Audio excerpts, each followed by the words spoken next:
Dev Insights, the final shape weapon tuning preview. Hey Guardians, it's the weapons team here with the weapon balance update for the final shape. There's a lot to go through, from a comprehensive PvE weapon damage patch to exotic changes, varying from substantial reworks to minor tweaks. We're also tamping down some outliers with an eye toward the world's first race for the upcoming raid. And maybe there's a hint in here about a returning fan favorite weapon too. TLDR guys, there's gonna be a lot of nerfs. Now starting with weapon archetypes, back in update 6.3.0, we rolled a set of spec mods, Dragonfly, Surrounded, and Rampage into the base functionality of those perks. And now we're coming for the rest of the spec mods. We've increased base weapon damage almost universally, making exceptions for weapons that were already overperforming or that we buffed very recently, and have retired the following weapon mods: Boss Spec, Taken Spec, Minor Spec, Major Spec, and Adept Big One Spec. Hot damn it, fellas. Consolidation! We were already happy with the damage output of exotic primary weapons and trace rifles, so we only slightly reduced their damage bonus versus red bars. In most cases, this means their damage output is roughly unchanged since they received the buffs below. Reduced damage bonus versus minors from 40% to 30% except fighting Lion. Wow, that's tough, fellas. I'm just saying, a nerf's a nerf. Now included below are the matching damage changes by weapon archetype. Note that we made some exceptions for exotic weapons that were already performing strongly and applied some buffs just to specific tiers of enemies, except where noted. These changes are in PvE only. Also note that because exotic weapons can't equip mods, this gives them a larger relative buff than legendaries. For example, Wrist Runner's maximum possible damage is increased 10% versus red bars, but Shiora's Wrath is increased by 3% in effect because it can no longer slot a minor spec mod. In addition to compensating for the removal of spec mods, we've taken this opportunity to buff some weapon types that have languished in in-game PvE, most notably pulse rifles. Dude, at this point, Bungie is literally begging us to play with pulse rifles in PvE. So increase base PvE damage versus all combatants for pulse rifles by 20%. Exceptions: Graviton Lands and Revision Zero's Heavy Burst Mode. These both have an intrinsic PvE damage buff built in. It sucks not having things like Graviton Lands and Revision Zero here, but think about all the other pulse rifles. You got Outbreak Perfected with its craftable rolls, Collective Obligation, which is going to be nutty. 20% more damage is nothing to sneeze at. And keep in mind, this says Revision Zero's Heavy Burst Mode, so just as 2-round burst mode. Its light burst mode will still get that buff. I'm curious to know if this is going to bleed over into that sniper rifle shot. Now, pellet shotguns are getting a 10% buff. Exceptions include Legend of Acris, Tractor Cannon, Conditional Finality, and the Fourth Horseman. These are already performing as intended. Then we have slug shotguns. They're getting a 9% buff. Fusion rifles, a 7% buff, with exceptions being 1000 Voices. This one was just buffed. Bungie, come on. At this point, we need a catalyst. Even with the buff to 1k Voices, it still needs more. Sniper rifles are also getting a 7% buff. Exceptions include Izanagi's Burden and its honed edge shots, and Cloud Strike's Storm. These are both performing well. Glaive projectiles are also getting a buff by 7%. Oh, look, if you are a hunter, you need to be using your class glaive. That thing is disgusting. Listen to what I'm saying to you. Use that glaive. That 7% buff is going to be disgusting on that thing. Linear fusion rifles are getting a 5% buff. Wow, it didn't say anything in regards to excluding things like Sleeper. We know Queenbreaker's bow is also supposed to be getting a buff, but that's supposed to be separate from this 5% buff, but I'll continue reading. Also, increased damage versus minor red bars. This stacked the base PV damage increase for sidearms, trace rifles, scout rifles, and bows by 20%, auto rifles and pulse rifles by 15%, and for pulse rifles, this is in addition to the above buff. Now that is incredible. Guys, pulse rifles are getting massively buffed here. Now, Graviton Lands and Revision Zero's Heavy Burst Mode are also included in this 15% buff. Now, they go on to clarify and say that pulse rifles will do 1.2 times 1.15, which will be 38% more damage to red bar enemies. That is crazy, guys. If you have not gotten Collective Obligation or Outbreak Perfected, I urge you to get one of those. Outbreak Perfected, especially considering we literally just put out a guide on it. Now, some machine guns are getting a 10% buff, hand cannons are getting a 5% buff, and trace rifles are getting a 20% buff against majors, that being orange bar enemies, which is pretty substantial when you think of things like Agriceptor, which already puts out quite well. Cold Art is really good for Ionic trace builds, but I think other big winners are just going to be your legendary trace rifles. Now, Bungie also increased the damage globally, including PvP, for machine machine guns by 7% and swords by 7%. Now, splash damage from add clear exotic primary weapons were overperforming in the final shape when combined with damage buffs listed above, so we pulled it down slightly on a handful of weapons. No! Reduce splash damage by 10% for Sunshot, Trinity Ghoul, Polaris Lance, and Graviton Lance. Damn it! But let's just be real. Don't get me wrong, Sunshot's really good and Polaris Lance is really good,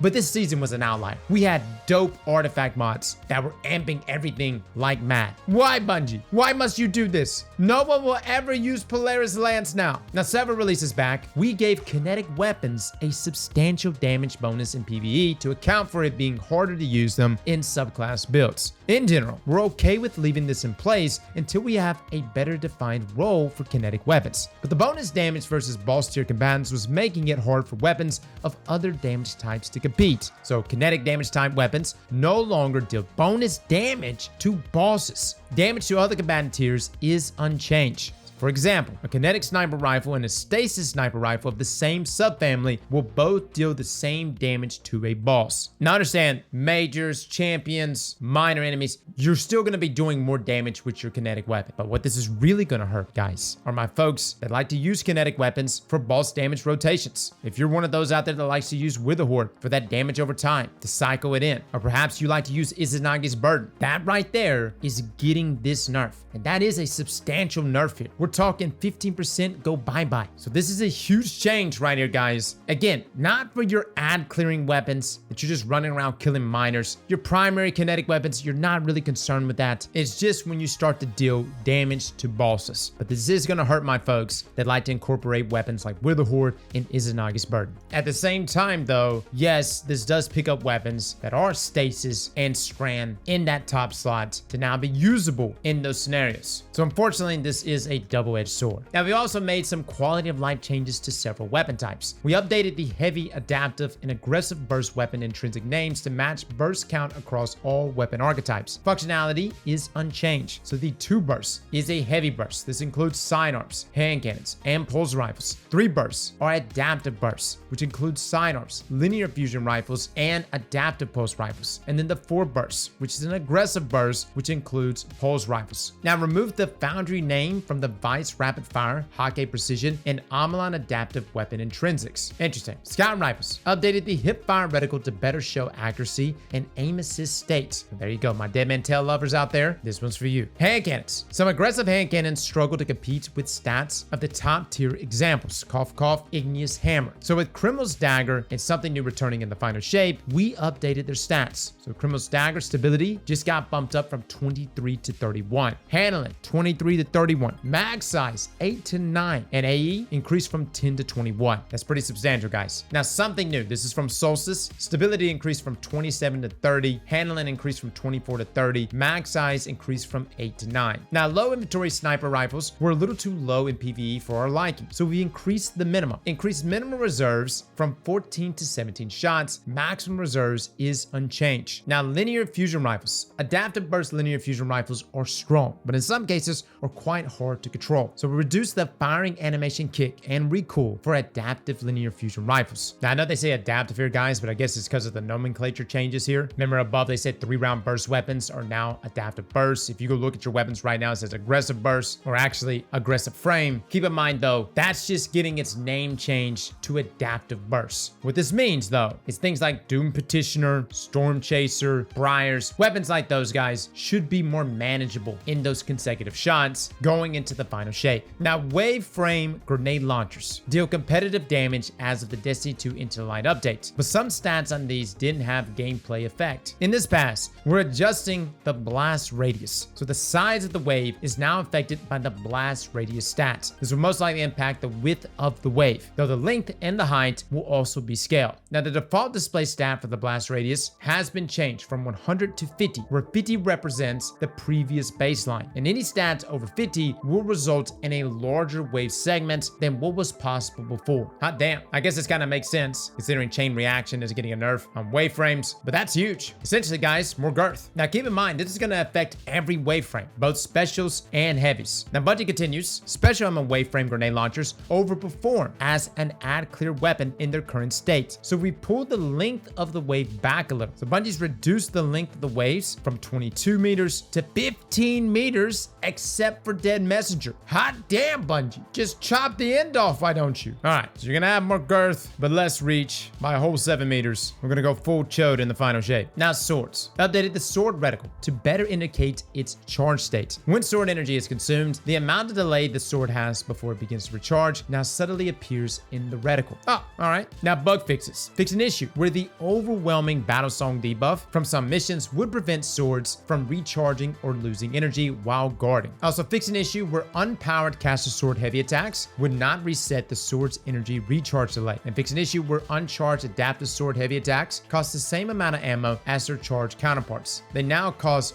1 ammo, same as other uncharged heavy attacks. Now moving to exotics. Divinity's ability to bypass combatant gameplay by generating a weak spot called a cage internally on command has too high an uptime as it stands, particularly with trigger feathering. Ah, yes. For those that don't know, you could essentially just give it the good old flick and extend thy divinity shot. Now we're not changing how effective the cage is or how feathering works, but we are increasing how long it takes to generate the cage, which will make it less ammo efficient and less useful against targets that break aim frequently. So increasing the number of shots required to generate the cage by 75% against combatants, PvP is unchanged. Oh, thank God. No lie, fellas, that's pretty substantial. Those moments where you need a div cage up pretty quickly on those short damage phases, you're probably not going to be able to get them, at least not in time for it to be truly meaningful. And this really hurts my people out there that like to rock things like Lucky Pants, as getting those precision hits are a necessity, and having someone rock div is huge for that. Now, Rat King's firing animation makes the weapon hard to control at high rates of fire, so we've updated it. Swap the firing animation to the same one used by other auto-fire sidearms, okay? Devil's Ruin could be made to apply its firing animation to other equipped sidearms. So we fixed an issue where the firing animation from Devil's Ruin would get applied to other equipped sidearms if the weapon was swapped during the firing animation. Interesting. Now, Symmetry needed a little attention, particularly its reload speed and handling. So we took this opportunity to increase those via the Catalyst. The Catalyst will now provide plus 10 reload speed, plus 10 handling, and the Eddy Current perk, in addition to its existing effects. Wow! There's probably like maybe only 2 of you that even use Eddy Current, but it essentially increases reload speed after sprinting, and the effect is improved when you're amplified. It's a pretty good perk for my arc builds out there. Symmetry is gonna get this baked in. All right then. Now, Galahorn's Wolfpack rounds always look like arc projectiles, regardless of the weapon's actual damage type. So we updated the visuals of Wolfpack rounds to match the damage type of the weapon. For example, on Galahorn, they will use solar effects. It's interesting they're doing this, guys, and I think it's in relation to the new Hunter exotic that you saw yesterday. Essentially, it spits out those arc mines that you've seen like Scorn spit out. Now, I know those things look completely different, but I guess the coloring would drive someone with OCD mad. Now, on the Royal Entry Void rocket launcher that's being buffed by Galahorn, they will have void effects. Oh, okay, so depending on the elemental type of your rocket, you will see the color of your Wolfpack rounds change colors. So Stasis, it'll be blue. Strand, it'll be green. If I'm understanding this correctly, this should apply literally to everything. That's huge. A nice quality of life change. Good stuff. Now, Touch of Malice's burn from the Darkness Ball didn't last long enough to be useful in PvE. So we increased the duration of the burn applied by the Darkness Ball against combatants from 2 to now 3.5 seconds. Osteostruga made it too easy to spread poison across a whole encounter from a couple of kills of weak combatants. It now has a 4-second cooldown on the poison burst on kills. The poison burst from sustained damage doesn't receive this cooldown. Damn, that's like the second nerf Osteo has gotten. All right, fellas, better get ready to break out Thorn or Necrochasm. Speaking of Necrochasm, Necrochasm's add clear roll wasn't as strong as we'd like, so we buffed it and replaced the Outlaw perk on the Catalyst with a new custom perk that leans into this roll. The intrinsic perk now provides increased reload speed after precision kills. Also increases the duration of the burn applied by the Cursed Thrall explosion against Cabans from 2 to now 3.5 seconds. And the catalyst has been rebuilt. 1 for Thrall. Damaging 3 Cabans in quick succession provides a period of increased damage, range, and aim assist. Hot damn it, fellas. That's gonna be juicy. And keep in mind, this is on top of Necrochasm and what it already does. This isn't like replacing anything. It's still gonna get that huge increase in rate of fire. You're now just gonna get increased damage, range, and aim assist on top of more duration there from the burn applied from that Cursed Thrall explosion. Now, while the Lament's damage is roughly equivalent to other swords, the healing on hits largely removes the intended downside of using a sword for boss DPS, and the chained heavy attack was too strong, so it reduced the healing effects by 20%. While this weapon does inherit the 7% global buff to swords, we've reduced the damage at the high end of the chained heavy attack by 20% from that point. This means combos at lower stacks are less effective by the change than combos at higher stacks. All right, so if you're doing what, 1-1-2, you would still probably do better damage. I mean, it already is the combo that I do anyways, but that hurts, guys. I mean, we did sword damage testing not that long ago. Bequest is at the top of the charts still, and it has better ammo economy clearly than the rest. Fall Guillotine slightly edges it out in terms of more damage, but its ammo economy is a lot worse. The point is that both of those swords, including others, pull ahead of Lament. Hell, even Heart Shadow. Granted, that's because Heart Shadow applies a debuff, but even Heart Shadow was doing more damage than Lament. It does have good burst DPS, and I love it on things like Atrax, but still, that's surprising it's getting nerfed. It actually makes me wonder, are we gonna get an encounter in the raid that's gonna allow us to use swords? I don't know. Now, Dead Man's Tale. Dead Man's Tale's rapid fire hip fire fantasy isn't landing as well as we'd like, so we've bumped up the rate of fire and added a bit of stability to the cranial spike to make it easier to control. At the same time, its strength is skewed a little high on mouse and keyboard and a little low on controller, so we tuned accuracy and magnetism, that being controller reticle friction, to address this. So at baseline, cranial spike stacks now grant stability in addition to aim assist stat and range +2 per stack, and increased reload speed benefits of cranial spike stacks. Now with the catalyst, when hip firing, Bungie has slightly reduced accuracy benefits, but increased magnetism fall off scale from 1.6 to 1.7, and increased baseline rate of fire from 130 to now 140 rounds per minute. Getting closer and closer, man. And remove PvE only damage buff that scaled with stacks of cranial spike, and added a 15% damage bonus at maximum stacks of cranial spike. Dude, somebody at Bungie loves DMT. It's gotta be Chris. Maybe it's Merc. I don't know. But they out here trying to revive that thing. Now, the colony's fantasy of spawning self-replicating insectoid robots is something we've wanted to juice for a while now. This update allows the colony to deal with waves of Cabans in a unique way. It now spawns additional insectoid robots on final blows. More robots, up to 5, spawn from tougher Cabans. Dude, at one time, Colony was the deadliest weapon amongst heavy weapons in Crucible. I'm curious to know how many we could spawn from a Guardian kill. It may be 5. Could you imagine? You pump out a bunch of shots and literally these insectoid robots are all spawning up everywhere on a cap point and literally wipes the whole team? Sounds too good to be true, but I hope it is that. Now, Truth. Truth has fallen far behind other exotic rocket launchers, largely due to its lackluster damage, and we wanted to lean further into total rocket count. So Bungie has increased the area of effect damage, such that it doesn't lose noticeable damage due to not dealing impact damage. Keep in mind, guys, it's got grenade and horseshoes. Sometimes it actually does. Like, I swear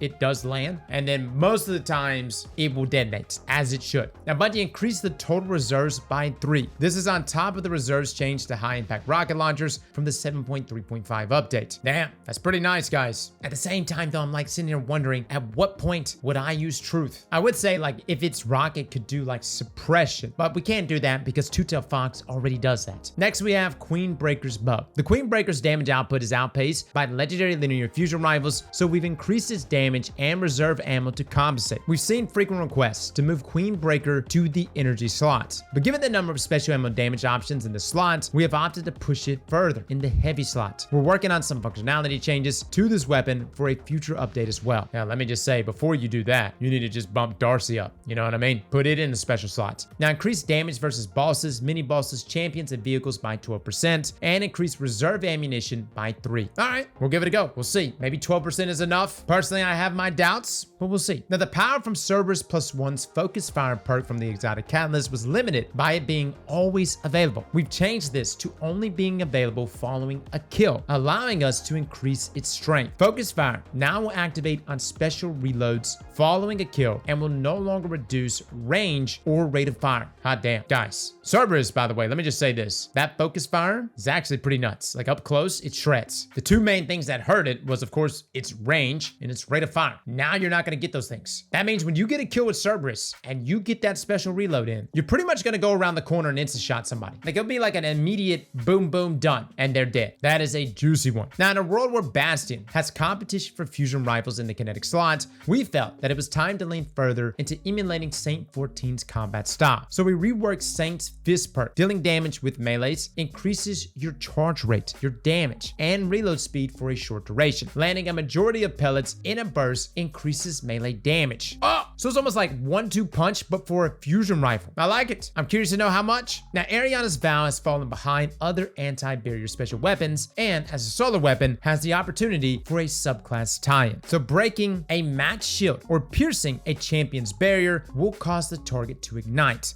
That is a huge buff. Massive buff. All right, fellas, Ariana's back on the menu. By the way, it works with Lucky Pants. Deterministic Chaos didn't have a clear niche when it shipped, so we redesigned it to be an anti-champion and weakening powerhouse. This weapon is now intrinsically anti-barrier. The heavy metal and vexidecimal perks have had their locations and behavior swapped. Heavy metal now causes every 4th bullet to make targets volatile. Vexidecimal now causes every 16th bullet to also weaken targets. Interesting. Okay, so it's gonna have more damage output overall, but less opportunities to weaken. It's gonna have better ag clearing capabilities in that case because of the volatile. Keep in mind, it's literally still the worst machine gun in the game in terms of damage, but that's not what it's trying to be. It's a utility exotic, and I'm willing to give it another go. Now, the flexibility offered by the fundamentals on the Borealis, Hardline, and Dead Messenger exotic weapons is useful, but most of the time, there's no need to switch damage types rapidly, so it's irritating having the current damage type clear on death. So the fundamentals now maintains its state across death or respawn. All right, now perks. Alacrity. Working in solo activities is intended, but it's too strong of a perk to have 100% uptime in PvP, so it will no longer work in Rumble. Oh, that sucks. Yeah, it's a phenomenal perk. It makes your trial weapons disgusting inside of Rumble. Now, Archer's Gambit has been brought down a bit so it can be used on legendary weapons. So we reduced the draw time buff from 66% to 60% and reduced the buff duration from 8 to 4 seconds, but it can now stack up to 8 seconds. Again, this is the pinnacle perk on Hush. And considering Hush is about to be on Sunset, Bungie's gonna make sure it's not gonna be too overpowered. Now, Grave Robber needed some extra love. Will now activate on dealing damage with a powered melee, in addition to standard melee kills. Chain Reaction is too strong on special ammo weapons in its current form, so we branched it between heavy and special ammo weapons, and we'll be shipping it on new special weapons in the final shape. So specials, about 50% smaller AoE size and 20% less damage. Heavies though, the same AoE as before, but 30% more damage. Guys, if you got that hula baloo, think about it. High blast radius, amping things up, getting more girth, and now you're getting 30% more damage if you got that chain reaction roll. Disgusting. Now, Eddy Current was a little too slow to activate and didn't provide a strong enough bonus, particularly when amplified. So now it takes 1.5 seconds of sprinting to activate instead of 3 seconds. And it also provides a bonus to handling and a 5% scaler on each stat at base. And being amplified will immediately activate the perk at maximum effectiveness. Very nice. Underdog was shelved a long time ago, but we wanted to swap it out for a more viable perk on weapons that still had it. So instances of Underdog have been replaced with Pulse Monitor. Osmosis and Permeability have some interesting build crafting potential, but when all they do is change damage type, they don't have enough general utility. It's also irritating when the perk effect falls off when you don't actually put your weapon away. These no longer drop off when pulling out a ghost or similar actions. That was the most annoying thing, especially permeability, man. Literally just pulling out your ghost or interacting with something, you would lose permeability. It will also now partially refill the weapon's magazine on activation. Oh, that's really nice. Guys, let me just say, man, I mean, if you got an Adetic Kindness with permeability and you like rocking things like Gerfalcons and Void, use it. It's a deadly combination. Now, the previous chill clip change hurt slow rate of fire weapons disproportionately and left rapid fire fusion rifles as the clear best option. So we branched the functionality to account for this. So we adjusted the number of slow stacks applied based on properties of the weapon. In this case, rapid fire fusion riptide will still require 3 shots to freeze, but slower firing fusions only require require 2. All of the archetypes have been unnerfed and only require 2 shots to freeze. No lie, I've literally kept Arvindale FR6, which is a high impact Omlon fusion rifle that you can get with chill clip and reconstruction. I've kept it literally for this moment right here. Now, High Ground's functionality wasn't delivering on the concept strongly enough, so we've granted it better baseline functionality while retaining the fantasy. We reworked to provide a stacking damage bonus when getting kills in any context, like Rampage, or instantly granting the maximum amount of stacks when damaging an enemy from the high ground. So PvE max damage bonus increased to a 25% damage bonus, and the PvP max increased to 15%. Bungie, you know how to make this work, right? You just let us jump in the air and give us the damage buff. We'll make it happen. You don't gotta worry about it. Every single one of us is gonna be floating in the sky. Now, the Kill and Tally perk on the original 21% Delirium machine gun has been updated to match the version found on random rolled weapons. The perks that currently match your equipped subclass have been changed as follows. Osmosis and Tessellation now match the damage type of your equipped grenade. Permeability and Elemental Capacitor now match the damage type of your equipped super. Now that's actually huge, especially for Tessellation, right? I was curious to know if it would match to a grenade or to our super. And the other question we have to ask, what happens if you're rocking Tessellation and you consume your prismatic grenade? Like, what does that even do? It might not do anything, but the dreamer in me hopes it gives us this super shot that annihilates everything. Now, Deconstruct had a variety of issues that cropped up when it started to appear on AoE weapons. It's been updated to address bugs and prevent exploiting ammo generation. It now refills from reserves instead of from thin air and should trigger more reliably across weapon types. All right, so yes, it's a nerf on the ammo front, but a buff in terms of ease of use. And no lie, guys, we use Deconstruct a lot. It's a great perk, especially this week in Outbreak's mission. It does a hefty amount of damage against targets like Briggs. You should really consider using it on your weapons, guys. Now for the future. Now that we're largely happy with the weapon damage in PvP, we're going to move the PvP specific tuning out of the game modes and into base weapon tuning in the future. This will give us the ability to fine-tune damage per weapon subfamily, for example, on precision hand cannons instead of all hand cannons. We also have some big system changes we're working on for future releases, including redesigns of the PvP and PvE ammo economies, introducing more player choice into weapon mods, and more new weapon types. And that's all we have for today. We hope these changes will help you better understand how your arsenal will fare once the final shape arrives on June the 4th, and that you can better prepare your loadouts for the new raid. Be on the lookout for another sandbox-focused article coming on May the 22nd about abilities and exotic armor. All right, guys, that's it. I know there was a lot of nerfs here, but there's also a number of buffs. Some good, some bad. We will be doing pre and post testing on all of this, but I'm genuinely excited about some of these. Like Colony, I want to see it pop off. Cerberus, let me see it. Cerberus has never truly been meta outside of my Behemoth Titans playing Fortnite, but if there's going to be a moment in the future where we can run around two-tapping people with Cerberus, dude, I'm here for it. Guys, let me know in the comments below what you think, though. And again, apologies for the mic. We're on the travel mic. Things sound a little rough. The 12 is also going to be late from us tomorrow, but we'll have a video on that later in the evening. Fellas and ladies, thank you all for coming and watching. And as always, slap that like button like your mama told you right.